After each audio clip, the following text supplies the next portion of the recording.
आज के डिजिटल दौर में मोबाइल और इंटरनेट हमारी जिंदगी का अहम हिस्सा बन चुके हैं। लेकिन इसी के साथ बढ़ रहे साइबर अपराध और इनमें महिलाएं अक्सर सबसे ज्यादा प्रभावित होती हैं।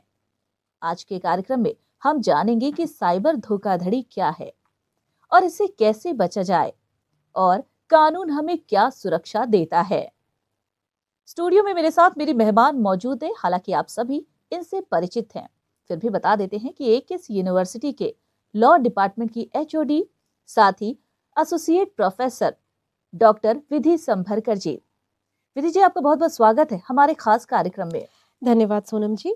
जी, अब सवाल का सिलसिला शुरू करते हैं। पहला सवाल ले लेते हैं कि ये साइबर फ्रॉड और ऑनलाइन धोखाधड़ी क्या होती है, इसे आसान शब्दों में बताएं। देखिए, जैसे धोखाधड़ी और फ्रॉड शब्दों से तो आप परिचित हैं ही। जब ये धोखाधड़ी या फ्रॉड जो है किसी न किसी ऑनलाइन माध्यम से, मोबाइल के थ्रू, सोशल मीडिया अकाउंट्स के थ्रू, इसके थ्रू अगर किया जाता है, तब हम उसको ऑनलाइन धोखाधड़ी या साइबर फ्रॉड कहते हैं। अक्सर ये देखा जाता है कि महिलाएं साइबर फ्रॉड, ऑनलाइन उत्पीड़न और ब्लैकमेलिंग की अधिक शिकार होती हैं। इसके पीछे खास वजह क्या है, सामाजिक या तकनीक? दोनों तरह की चीज़ें मैं कहूँगी इसमें शामिल होती हैं। सामाजिक इस तरह से कि महिलाएँ हमारे यहाँ जो होती हैं, किसी न किसी सामाजिक दायरे में बंधी होती है। जैसे हम ज़्यादा बाहर नहीं निकल रहे हैं या बदनामी का डर है, छोटी-छोटी चीज़ों में हमें ध्यान रखना पड़ रहा है। दूसरी चीज़, अगर मैं तकनीक की कमी कहूँ, तो बहुत सारे हमारी महिलाओं का तबका इस तरीके का है, जो तकनीक से उतना परिचित नहीं है। मतलब मोबाइल तो है हमारे हाथ में, लेकिन हम उसको टेक्निकली हैंडल करना उतना नहीं जान रहे हैं। जी, फर्जी call, link, social media profile या ऑनलाइन रिश्तों के जरिए होने वाली धोखाधड़ी के कौन-कौन से तरीके आजकल सबसे ज्यादा सामने आ रहे हैं? देखिए, सबसे पहले तो क्या होता है कि एक जो सबसे आजकल ज़्यादा जो चीज़ें हो रही है, लिंक।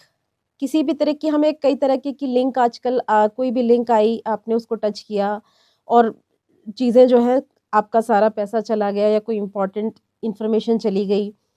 दूसरा है कि आपने अपना सोशल मीडिया अकाउंट बनाया, कहीं पर आपने अपनी कोई फ़ोटो अपलोड करी, कोई इन्फॉर्मेशन अपलोड करी, उसका जो है इस तरह के जो साइबर ठग है उसका इस्तेमाल कर रहे हैं। या फिर एक और चीज़ आजकल आ रही है, डिजिटल अरेस्ट। क्या होता है ना, आजकल हमें पता है कि सारी चीज़ें ऑनलाइन हो गई हैं। जैसे कई बार कोर्ट भी है, कुछ जो कार्रवाइयाँ हैं ऑनलाइन कर रहा है, ऑन कैमरा कर रहा है। तो हमें लगता है कि अरेस्ट भी डिजिटली हो रहा है, बट कानून में इस तरह की कोई प्रावधान नहीं है। ये चीज़ मैं आपको ख़ास तौर पे मैं ये क्लियर कर दूँ, डिजिटल अरेस्ट से लोग इसीलिए परेशान हो रहे हैं। मतलब आजकल क्या होता है ना, लोग आपको कोई भी जो ठग है वो आपको कॉल करेगा, उसने पूरा सेटअप बनाया हुआ है, पुलिस स्टेशन या इस तरह का कुछ, और वो आपसे कहता है कि आप डिजिटली अरेस्ट हो। कानून में ऐसा कोई प्रावधान डिजिटल अरेस्ट को लेकर नहीं है। नहीं है, ठीक है। अगर कोई महिला ऑनलाइन धोखाधड़ी या उत्पीड़न का शिकार हो जाती तो उसे सबसे पहले क्या करना चाहिए? देखिए, सबसे पहले जो आपका सबसे शुरू का समय होता है उसको मैं गोल्डन आवर कहना चाहूँगी। तो सबसे पहले तो आप सबसे फर्स्टली आपको पैनिक नहीं करना है। डोंट पैनिक, आप बिल्कुल मत घबराइए। आपसे कोई गलती नहीं हुई है, सामने वाला आपको परेशान कर रहा है जिस भी तरीके से कर रहा है, आपको बिल्कुल शांत रहना है, समझदारी से काम लेना है। और कुछ सिस्टम होते हैं, सबसे पहले तो आप 1903 पे कॉल कर सकते हैं। ये साइबर सिक्योरिटी का आपका नंबर होता है, जहाँ पे आप अपनी समस्या बता सकते हैं। दूसरा होता है cybercrime.gov.in, उस पे भी आप ऑनलाइन आपकी जो प्रॉब्लम है वो शेयर कर सकते हैं। इसके अलावा आप अपने नज़दीकी थाने या पुलिस स्टेशन में जाकर जो है एफआईआर भी दर्ज करवा सकते हैं। तो ऐसे मामलों में भारतीय कानून महिलाओं को कौन-कौन से कानूनी अधिकार और सुरक्षा प्रदान करता है, जरा डिटेल में बताएं। देखिए, भारतीय कानून जो है, सबसे पहले तो हमारी भारतीय न्याय संहिता, उसमें इससे संबंधित प्रावधान पाए जाते हैं। इंफॉर्मेशन टेक्नोलॉजी एक्ट है, साइबर लॉ है, और महिलाओं की सुरक्षा से संबंधित जितने भी कानून हैं, वो सभी इस मामले में महिलाओं को सपोर्ट करते हैं। ठीक है। साइबर अपराध की शिकायत कहाँ और कैसे दर्ज की जा सकती है? क्या इसके लिए घर से बाहर निकलना ज़रूरी है या फिर घर पर ही बैठे आप इन चीज़ों को कर जी सकते हैं? नहीं, बिल्कुल आपको ज़रूरी नहीं है कि आप घर से बाहर निकलें। जैसे कि मैंने हेल्पलाइन नंबर की बात की 1903 पर और वेबसाइट के थ्रू, और इसके अलावा जो आपका हमारा जो साइबर सिक्योरिटी सेल है, वो एक सोशल मीडिया प्रोफ़ाइल भी मैनेज करता है, साइबर दोस्त 4C के नाम से। इसमें जो भी उनके पास प्रॉब्लम्स आती हैं, उसको वो टाइम बाय टाइम अपलोड करते हैं, और इससे भी आप सीख सकते हैं कि कैसे हम इस तरह के फ्रॉड से बचें और कैसे हमें इसको लेकर के कदम उठाने चाहिए। ठीक है।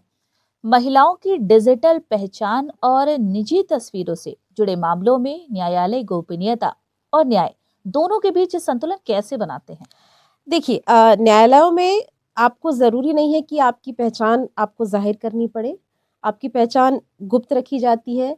इन कैमरा प्रोसीडिंग्स भी कोर्ट में होती है, तो आप बिल्कुल अपनी पहचान को गुप्त रखकर इसमें कार्रवाई कर सकते हैं। साथ में अगर किसी तरह का कंटेंट आपका सोशल मीडिया पर अपलोड हुआ है, तो उसको भी वहाँ से हटवाया जाता है।